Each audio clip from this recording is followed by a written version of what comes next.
গোরখপুরের এইমসের সামনে একজন মহিলা চিকিৎসকের শ্লীলতাহানির ঘটনা শুধুমাত্র একটা অপরাধ নয়, যোগী রাজ্যে আইন শৃঙ্খলা যে ভগ্ন প্রায় সেটা কিন্তু আরেকবার প্রমাণ হলো।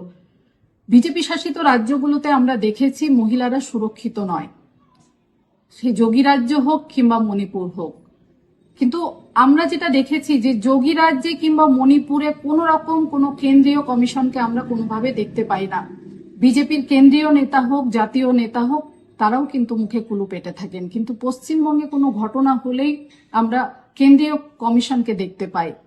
কিন্তু আমাদের রাজ্যের মাননীয় মুখ্যমন্ত্রী মমতা বন্দ্যোপাধ্যায় নারী সুরক্ষার কথা ভেবে অপরাজিতা বিলকে কঠোরভাবে নিয়ে আসার যে প্রক্রিয়া চালিয়েছেন, আমরা কেন্দ্র থেকে তার সহযোগিতা পর্যন্ত পাইনি।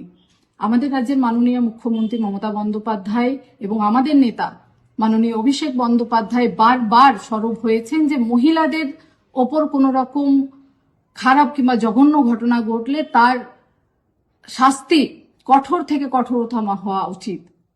কিন্তু বিজেপির নেতাদেরকে আমরা দেখেছি বারবার বিজেপি শাসিত রাজ্যগুলোতে কোনো ঘটনা ঘটলে সেখানে কোনো রকম টুটা শব্দ পর্যন্ত করে না।